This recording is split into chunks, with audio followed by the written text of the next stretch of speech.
I believe that the organization itself is using black people to advance a Marxist agenda, and the corporations, the schools, the churches, the people that have gotten behind Black Lives Matter, the organization, they think they're helping black people.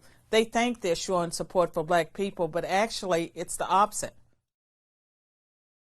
Hi, I'm Carol Swain, former professor of political science and law at Vanderbilt University. Before that, I was a tenured professor at Princeton University. I am a conservative. I have a podcast, I write articles and books.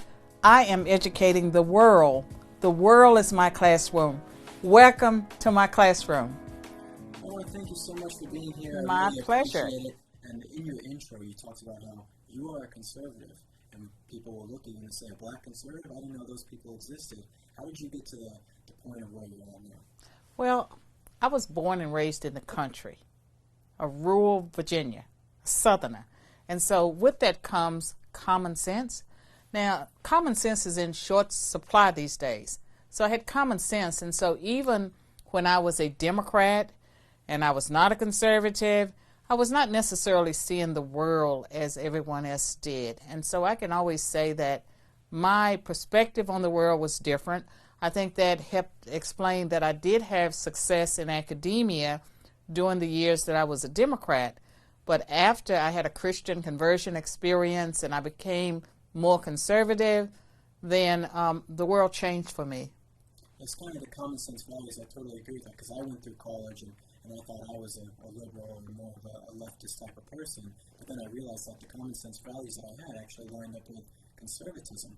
And I found that a lot of people actually have those same kind of values. But right now in America, especially at the universities and with all these young people rioting and marching in the streets, we're seeing really, like you said, a huge lack of common sense. What do you think is the biggest problem facing these communities right now? One of the biggest problems is that young people who are being educated at our colleges, universities, middle schools, that they're not being taught critical thinking skills, and that it's so much indoctrination. And so they are out there, bless their hearts, they're trying to change the world. They don't even understand the world. And so they're out there trying to fix things, but they are clueless in a lot of ways. Yeah, one of the things that we're seeing right now is the amount of protesting going on for George Floyd's death, and Black Lives Matter really bolstering itself up. Do you think that Black Lives Matter is doing a lot of good for African Americans in our country right now? Okay, in 2016, I gave a CNN interview. I was debating an attorney in L.A. named Areva Martin, and at that time, the 5 police officers in Dallas had been slain, and I pointed out, because I'd gone to the Black Lives Matter website, that they were Marxists. It looked like, that the planks came from the Communist Manifesto. They were talking about overthrowing the state. And at that time, I said that Black Lives Matter was a destructive force in our society, and it was a problem. And I caught a lot of grief for saying that.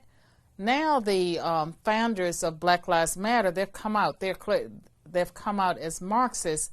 And what I see is people not being able to discern between the statement, Black Lives Matter, in the same way that all lives matter. They can't distinguish between the slogan that's a true statement and the organization that's Marxist. And I believe that the organization itself is using black people to advance a Marxist agenda, and the corporations, the schools, the churches, the people that have gotten behind Black Lives Matter, the organization, they think they're helping black people. They think they're showing support for black people, but actually it's the opposite. And why do you think that so many people support an organization like Black Lives Matter? Very clearly, you can go to their website, you can see their views, their ideals. They said they want to have literally no police anymore in America. Why do you think there are so many people so attracted to those kind of values? They're not attracted to it necessarily. Now, some of the people that support Black Lives Matter, they're supporting it because they think if they put a poster in their window, their windows will not be broken out. So they're sort of paying what they think is protection money. That never works. I think anyone who really understands the organization, how could they support it? I believe that white people are cowardly, especially at this moment in history, and they feel like they want to show that they support black people. We don't hate anybody. I'm not racist. I can prove it. I'll give money to Black Lives Matter. We were doing a video today in Venice Beach about this police brutality and defunding the police, and we talked to a couple of black students, and we were like trying to work together with them, and they're like, "Oh, I don't think you're racist. I don't think they're racist." Then we went and talked to this white woman, and she comes up and starts talking to us, and then she says that as white people, we are racist. And I said, well, we just talked to some black kids, and they didn't think I was racist, but you as a white person are coming and telling me I'm racist. Do you see a big disconnect with what white people are doing in this country versus what black people are actually getting offended by? It would be comical if it wasn't sad. And what I see is that the critical race theorists, and critical theory is a part of Marxism, and critical race theory argues that racism is permanent. You never get rid of it. That whiteness is property. So every white person, the poorest person in Appalachia, they have this valuable property. You tell that to J.D. Wallace's relatives. You tell that to people that grew up in Appalachia, that they had this valuable property. And I think that the white arguments about white privilege and white people, they have to divest themselves of their whiteness. And so the lady that you encountered was some, quote, white person trying to be woke. She thinks that by saying that to you, that she has divested herself of her whiteness, which she doesn't realize that the way things are going with race and the way the attacks are taking place, a lot of black on white attacks. It seems to me that there are fewer white on black attacks, but that may change. She thinks that will buy her protection. It will not buy her protection. But they're trying to get protection, and they're trying to feel good about themselves. And some of them, are affluent. And, that's not necessarily privilege. That means that you had parents sometimes that made good decisions. There are people that had black privilege. I know plenty of blacks that grew up in affluent homes. They've never, lived in ghettos. They've always been surrounded by middle-class relatives. That's black privilege. I know some whites that have never had anything. Their mothers or fathers work. The mothers work at Waffle House. And so it's a lot of nonsense. But I think one thing that white people have learned is to be silent. That's definitely true. And what do you think is the solution for fixing what's going on in this country? Race tensions are, I really think, higher than ever. How do you see we fix these kind of things?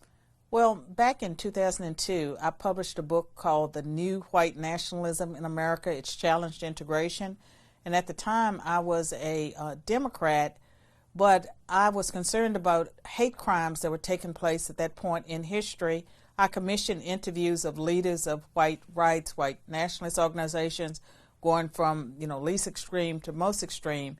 And what I saw were that there were certain conditions and issues that I felt were creating a devil's brew for racial unrest.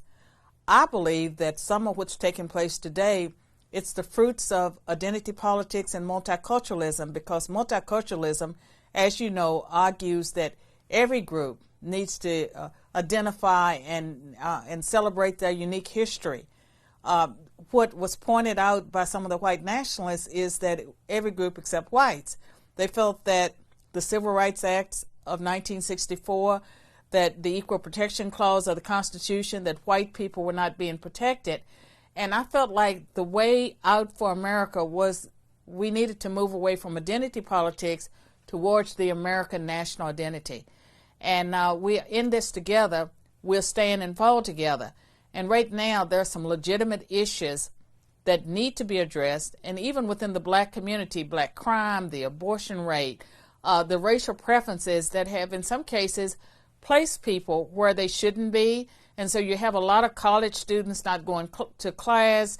They're easily offended. They want to resegregate. Some of those students are in colleges and universities where they do feel marginalized. They are frustrated. They can't do the work. And I think it's easier to protest. And to them, it's systemic racism. And I would say the systemic racism, I was born in 1954. That was the year of the Brown versus Board of Education case. There was segregated schools then. That was systemic racism. In 1964, we passed the Civil Rights Act that opened up accommodations, ended all kinds of discrimination in employment, accommodations. It opened up all it opened up many opportunities for blacks. 1965, the Voting Rights Act was passed. 1968, the Fair Housing Act passed. We had moved towards a colorblind society, but immediately, and this came from white elites, we got race-based affirmative action, and at that same time, women were added too. So we got affirmative action. It included women from the very beginning. By 1971, there were 5 groups that were added to affirmative action. And so it was never really exclusively about blacks, but there were people that clearly benefited, and the more middle class you were, the more you benefited as a minority. And when I look at America, I see for more than 60 years, people have been aggressively trying to erase the past and present effects of discrimination. Slavery, Jim Crow racism, acts of the federal government that were discriminatory. People have worked, trillions of dollars have been spent, and yet we hear that racism is worse than it's ever been.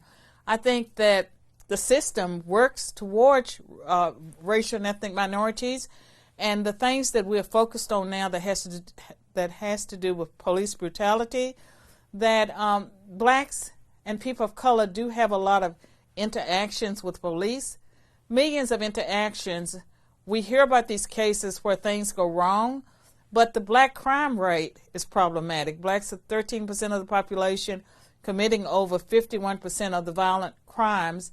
A lot of it is black-on-black crime.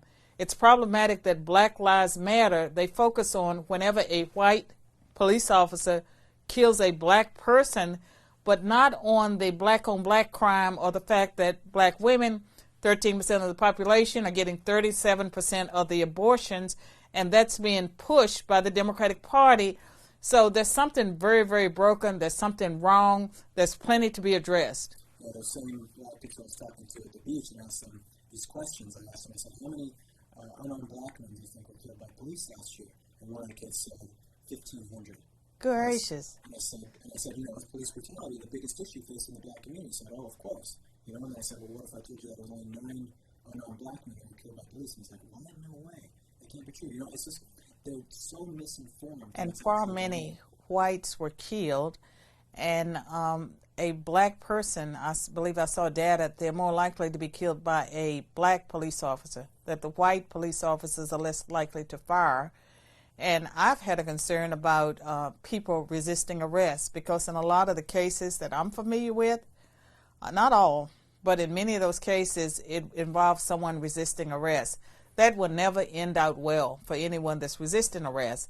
And I think that we're reaching a point, like with this movement, they want it so that unless a person voluntarily says, yes, Mr. Policeman, I'll get in the back of your car and I'll ride downtown, the police officer will not be able to use any kind of force to get anyone into the car. Policing collapses at that point. And then they keep pushing those issues, and I don't know if you saw this, but same in Bernardino County, I mean, they labeled racism as a public health issue.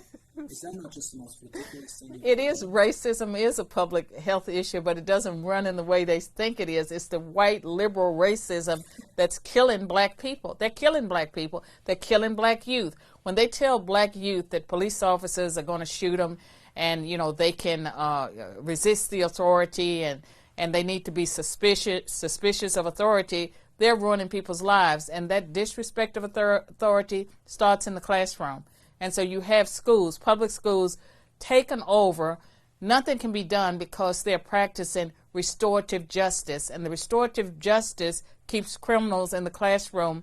Teachers leave, and kids that are afraid of the criminals, they drop out of school. It's the exact same thing with not even just the police, but the interaction between white people and black people. You know, like I went to a high school, middle school that was very diverse with lots of black kids, Mexican kids, white kids, and I never really had a problem or running with racism. But now these people are coming in and saying, oh, America's so racist. What is that telling these young black students? They're telling them that white people have a problem with them, and that, you know, black people should be scared for white people. And putting racism there where it wasn't before. I know, and most people that I know, like blacks and whites, we work together. We go on vacations. We go to church together. There's no race problem. There's only a race problem when the media creates a race problem. And I think about myself. You know, I grew up in poverty, high school dropout, married at 16, went to a community college, and then went on to get other college degrees. I did not have anyone telling me that I was a victim, that because I was black, poor, female, that I couldn't do the things that I was able to ultimately do. I believed in America. I believed if I worked hard that I could achieve the American dream, which I did. And when I got to graduate school, that's when I learned the theories of oppression. I learned that I was black, I was poor, I was a woman, I was a mother, that I couldn't do the things that I had already done. Had I heard that at a different stage in my life, I'm not even sure I would have tried. Yeah, it seems to me that conservatism and those common sense values we talked about at the beginning, those are the things that you're innately born with. And then leftism has to be taught to you by someone, usually at a university. And it's so sad, too, because the people that are teaching that, is it okay to say BS on this show? If you can say whatever you want. The people that are teaching, that BS are people that they're clueless. They don't know what they're talking about. And a lot of times it is young white people with guilt because they had two parents. Oh, that's the most horrible thing to have two parents, right? And so they go and they look at people and they feel sorry for them, but they're really racist because they believe that because a person is black or they're living in the ghetto, that they are not able, that they're less able to do things. And to me, that's very crippling. And for people, what you believe, your attitude, is far more important than your race, your gender, or anything like that, or your social status, your poverty, your attitude, what you believe about the world. And I would say that for anyone of any race or socioeconomic standing. And so you could be born and raised in the most affluent family, white, and still be disadvantaged because you're crippled by what you believe. I keep going back to these interviews I did today, but again, with that same white woman who I talked to, and she said, you're racist, I'm racist, there's all these systematic things against black people, and I said, how do you think that makes black people Ask feel? her, how does she know? Yeah, how does she know, but how does it make them feel? They have all these hurdles, these things that they can never overcome. And that only white people can save them. Right. And something, I just was in D.C., and the Black Lives Matter, they had their graffiti everywhere, there were signs everywhere, but there were a lot of white people. And if I were a Black Lives Matter activist, if you can imagine that, I would be upset. I would be seething at the fact that white folks, young white folks, took over my movement. Yeah, the audacity of, I don't know if you saw this one woman, she's a white woman talking about racism, and she's yelling at black police officers. Well, she identifies as black, I guess. She never joined the NAACP. Well, they would take her money, for sure. Yeah, I'm sure they would. Going back, we were talking more about, your upbringing and things like that. You did a PragerU video all about, the history of the Democratic Party. And we get emails to PragerU and messages all the time that that's the video they saw that made them fall in love with PragerU or wake up to the truth. I just want to say thank you for that. And for the people who haven't seen that video, what is the main message of what really is the history of the Democratic Party? Well, the history of the Democratic Party is it was the party of slavery. It was the party of the KKK, the Jim Crow racism. It was the party that maintained the lynching. And when the Civil Rights Act of 1964 passed, more Republicans than Democrats voted for it. And so it has been the party of segregation. And it only made the apparent switch when blacks got the right to vote. And so they brought some into the system. But they have really maintained a system. Think about their embrace of Margaret Sanger and abortion, where you have 80% of the abortion clinics in black neighborhoods, and they don't have the interests of black people. And people always say the number one argument on that video is always that the party switched and how Republicans... They have to believe that, and I can tell you, I was born and raised in Virginia, and Virginia was the state that had massive resistance to integration. In fact, even though I was born in 1954 and started school in 1960, it was 1968 before we integrated in Virginia. Prince Edward County, Virginia, closed down their school system rather than to integrate.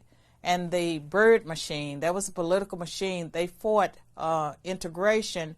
And in 1969, the state elected its first Republican governor, Linwood Holton. And the first thing that Linwood Holton did after he was inaugurated was take his small children by the hand, walk them to a public school in Richmond that was predominantly black, and enroll his two children. And he was the one that started appointing blacks in Virginia. And so Virginia, they have a governor now, Northam. He's the guy that appeared in blackface. You know, there's pictures of him appearing in blackface. But the Democratic Party has not changed a whole lot. And I'm a Virginian. I love my state. But at the same time, my state has not been very good when it comes to race. And for the most part, they've elected Democrats. In stark contrast to that, though, you talked about the Republican Party as well, being basically the anti-slavery party started. Yes, but the video that I really want people to watch, and that does not have as many views as my PragerU videos on the Republican Party, the Democratic Party, and the Big Switch, is the one about the 3/5 clause.